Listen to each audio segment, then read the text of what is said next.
A finales del siglo XVIII, año 1700 y pico, 1770, la presencia de yorubas en Cuba no era significativa. En realidad habían pocos yorubas en Cuba. ¿Por qué razón?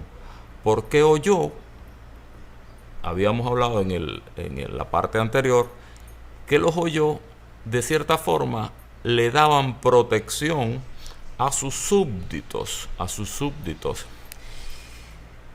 ¿Qué ocurre a partir de 1700 y pico y hasta principios de las primeras décadas del siglo XIX, 1830?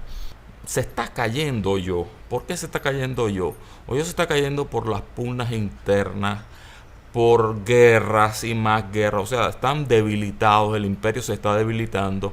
Hay mucho problema en esa región de Yorubaland. Al los Oyo tener tantos problemas, en el reino de Dahomey, lo actual Benín hoy, que son limítrofes con el territorio Eguado,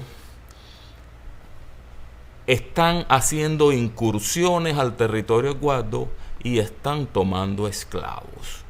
Esclavos eguados que hasta ahora no habían sido tocados, están llegando a Cuba en 1770, 1780 y un poco antes quizás.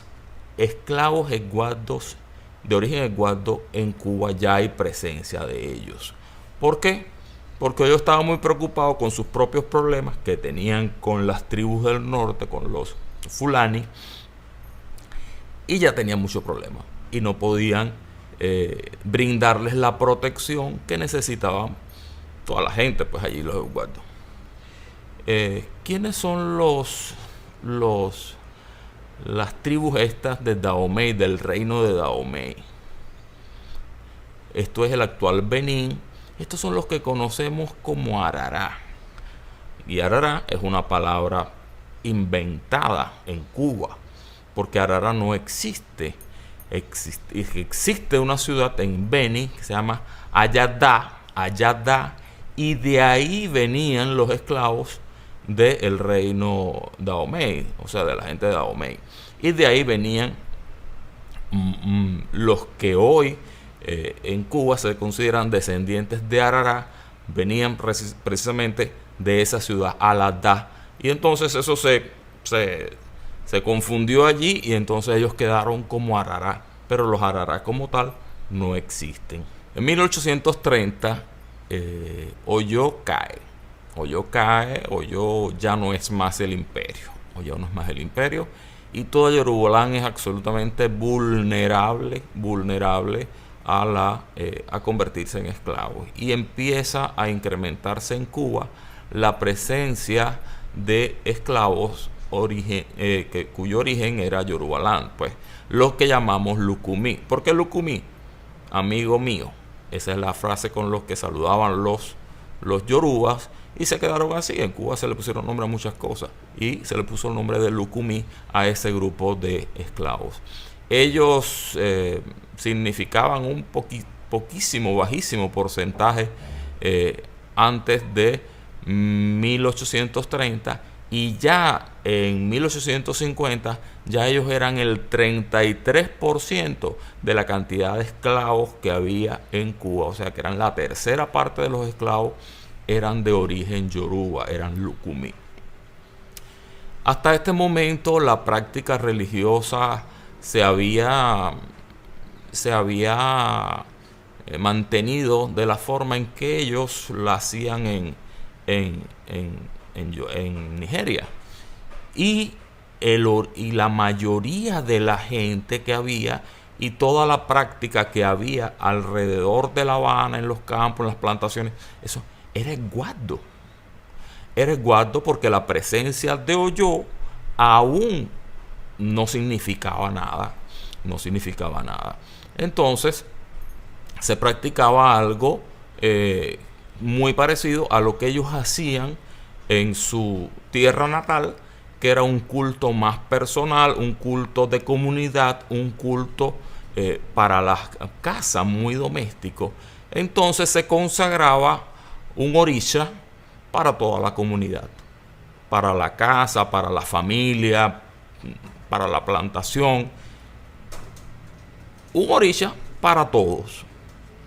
Y se designaba a una persona para que atendiera a ese orisha. Y esa persona, aunque no estaba coronada de nada ni nada, era un olorisha, se consideraba un olorisha, y era la persona que hacía los sacrificios, que atendía a la deidad, que hacía ciertas prácticas de limpieza, ciertas prácticas adivinatorias, pero esa persona era seleccionada por la comunidad, ya sea mediante algún tipo de oráculo o con algún tipo de posesión de deidades. Seleccionaba a la persona.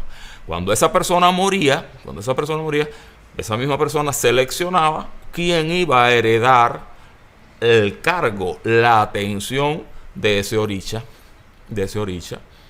¿ok? Y era así. O se determinaba con oráculo quién es. Pero había un santo, decirle santo es como incorrecto, había un orisha dedicado a la casa, a la comunidad, a un grupo de personas. Y eso era lo que se llamaba santo parado o santo de dotación. Por dotaciones de esclavos. O sea, no era porque alguien se lo dotó. No. Dotación se le llamaba al grupo de esclavos. Entonces, hasta 1830, 1840, lo que se practicaba en Cuba era el santo parado. Y la otra práctica era el santo pata y cabeza, que se le entregaba a la persona, se le consagraba a la persona, su ángel de la guardia, el orisha al que se iba a dedicar su sacerdocio, y ha hecho el lenguaje. Entonces esa era la práctica que había en Cuba antes de la masificación de los oyó. ¿Ok? Los oyó son los que cambian un poco las reglas. Y en el próximo video vamos a hablar de por qué no seguimos practicando santo parado, o por qué no seguimos practicando pata y cabeza. ¿Ok?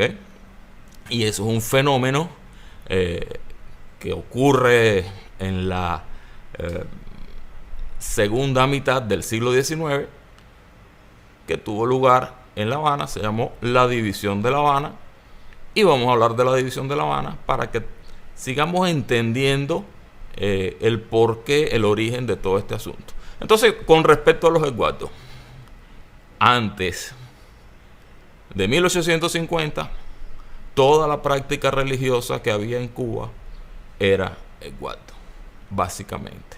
Toda la práctica yoruba que había en Cuba era esguardo. Había un grupo Iyezá también. Los Iyezá son curiosos. Los Iyezá es un caso muy particular, porque los Iyezá fueron los únicos yorubas que no pudieron dominar los oyó. ¿Por qué? Por una razón. Ellos vivían en un territorio intrincado, en la selva, muy protegidos. Y los oyó nunca pudieron con los Yezá. Con los Yezá, que es como se dice, con los Yezá. Y entonces también habían esclavos Yezá en Cuba, con su práctica también de esa forma que se hacía antes. Una práctica comunitaria, una práctica más doméstica. ¿Okay? Recuerden que el tema de coronación y toda esta cosa viene de Oyó porque ellos eran del culto en el palacio del Alafín de Oyó. ¿Okay? Y entonces vamos a ver en próximo video la División de La Habana, cómo influye esto en la forma en que practicamos la religión hasta el momento. Entonces todos básicamente somos descendientes de esguardos, porque la práctica originaria de Cuba, de La Habana, de Matanzas y de todas las regiones donde había negros esclavos que practicaban su cultura religiosa, eran esguardos. ¿Okay? Se hacía de esa forma. En Cuba habían llegaron otras naciones, llegaron congos, llegaron angoleses, o sea, llegaron muchas otras gente, pero lo que es Yoruba, lo primero que llegó y lo primero que se asentó y lo primero que tuvo como arraigo religioso fueron los esguardos, fueron los pioneros de nuestra religión afrocubana. Los primeros que le dieron forma a sus orichas, a sus deidades en nuestra tierra, en Cuba, fueron los esguardos. Señores, y los santos se hicieron en Cuba, los orichas se consagraron en Cuba, porque esta gente venía en esos barcos desnudas. No podían traer absolutamente ningún tipo de fundamento, ningún tipo de cosa. ¿Cómo les parece? Entonces, esguardos. ¿Quiénes son? Son un pueblo, son un territorio originario de Nigeria que vino a Cuba mucho antes que los Oyo. Mucho antes que los Oyo vinieron los esguardos. ¿Por qué? ¿A quién le agradecen los esguardos ser esclavos? A los arará. ¿Ah? A los arará. Entonces, qué interesante, ¿no? Como esta gente en Cuba venía en un barco y arará y fulani y yoruba, y todos tenían que venir juntos y amarrados uno al lado del otro. Y después en Cuba, después de la abolición de la esclavitud, que ellos salieron de las plantaciones y de todo este asunto, ellos tenían que vivir en el mismo solar. Un arará vivía aquí y aquí vivía un esguardo. Y entonces podían ser amigos. Difícilmente. Esa gente se evitaba y tenía muchos problemas. Tenía muchos problemas porque ellos eran enemigos. Ellos eran enemigos. Y muchos esguardos tenían muertos en su familia debido a los arará,